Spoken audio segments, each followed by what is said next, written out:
G'day everybody, it's Will Nicholas here, and I'm going to be talking you through a couple of things today as we explore how we might be able to find our way online, and I'm going to be doing that by using a Google search. Now you could be using Bing or Microsoft Edge, or if you're an Apple person, you might be using Safari.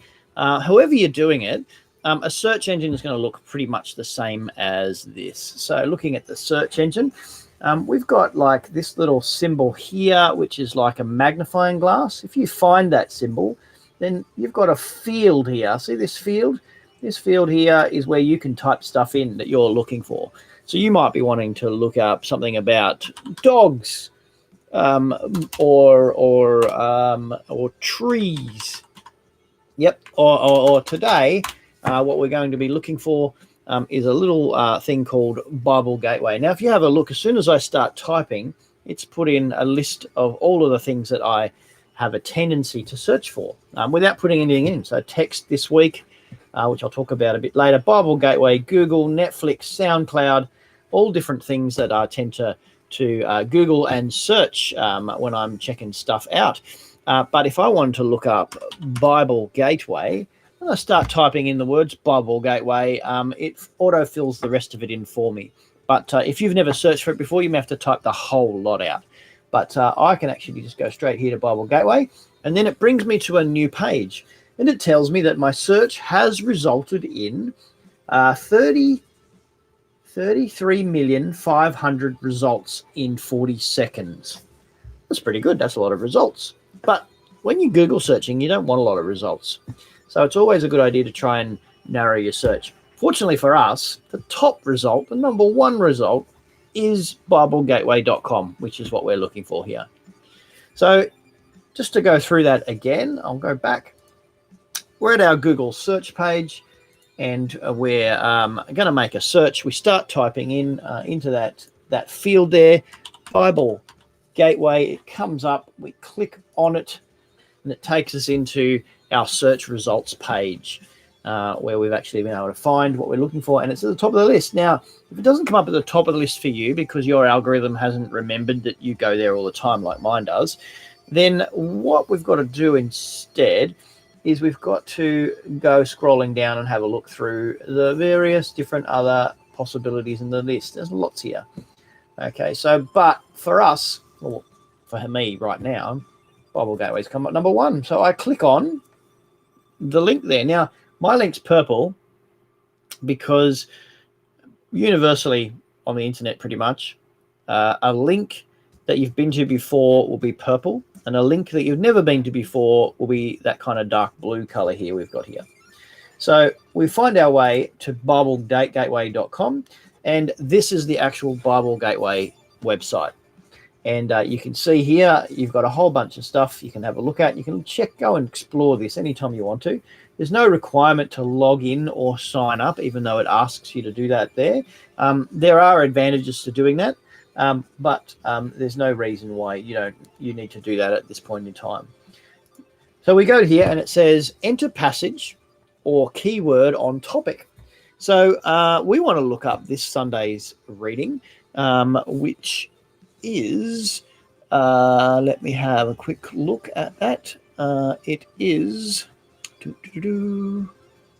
on, what have I got here? Next Sunday's reading is from Corinthians, and it is pasting 1 Corinthians 9 verses 16 to 23. Now, I've just copy pasted that from somewhere else, and I'll show you how to do that later on. But you type in what you're looking for there. So 1 Corinthians 9, and if I wanted to look at it for a particular version of the Bible, so up here I've got the New Revised Standard Version, which is the one I tend to go to first. But say I wanted to see it from, I don't know, look at them all here. There's so many of them. Say I wanted to see it from oh geez, I get paralyzed with all of these decisions. So many decisions. Let's just say I wanted to look at it in the New King James Version. So I click on that and it comes up and you can see that it says New King James. So I click on, once again, our little friend here, the magnifying glass, which means search. So we're going to have a bit of a search, and that will take us there. Now, as you can see, when I've clicked on that, it's taken me to 1 Corinthians 9, 16 to 23 in the New King James Version. And it says here, if I preach the gospel, I have nothing to boast of, for it is necessarily laid upon me. Yes, woe is me if I do not preach the gospel. That happens to be the lectionary reading for this week. Now, a lot of people have asked me, how do I know what the lectionary reading is for each week? Well, I'm going to show you a very, very easy, quick, and cheats way of being able to find out what the lectionary is in any given week. And it's going to be using another website which I love to use, which is called Text Week.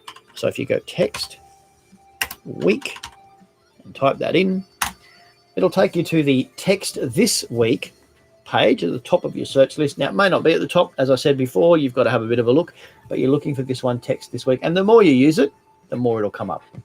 So we click on that one and it takes us into this beautiful page, Text This Week, which is actually textweek.com. So you could go up to the top here. See how it says there?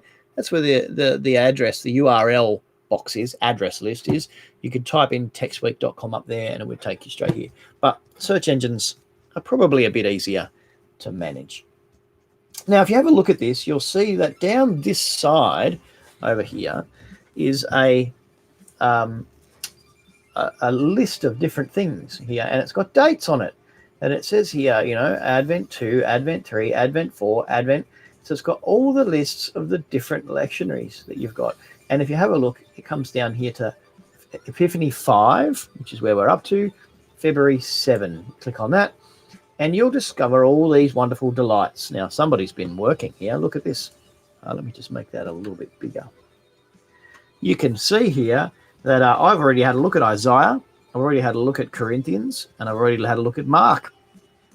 They're the readings for this week, and in the lectionary, and we get to decide which one of those we might pick to preach on, or if we want to be a bit clever, we'll work out, well, what are the linkages between the three passages and how might we actually link them together and have a read of them. Now, the great thing about text this week is that if I clicked on 1 Corinthians 9, then it gives me access to all this cool stuff that other people have done, from Wesley's notes, from a commentary on the whole Bible. You don't have to go searching the entire internet for stuff. You can actually go and have a look through some of this stuff, and there is far more here than I would ever use to prepare for a Sunday morning, as you can see.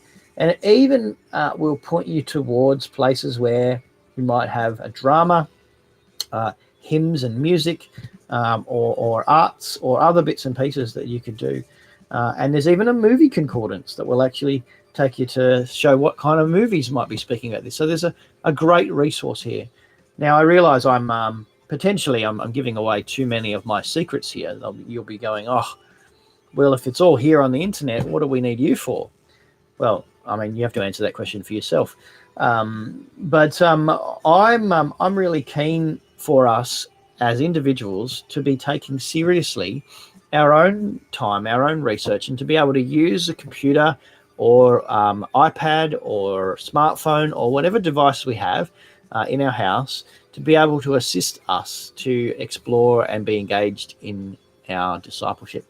So there's a lot of really cool stuff here on that. Now, as you can see in here, there's a link to Bible Gateway right there. And if I click on that link, then it takes us right back to Bible Gateway again, where we were before, and I can have a look at it there.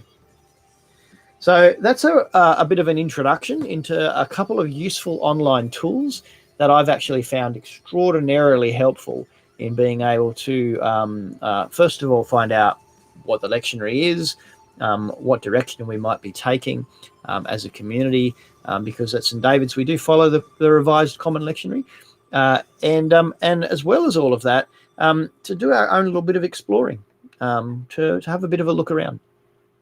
So I hope that's been useful to you, and I look forward to having conversations with you about what we might be able to do next. But that's all I got time for today. So until the next Beyond Sunday, I've been Will Nicholas, a minister at St. David's Uniting Church, and we'll be catching up with you again soon.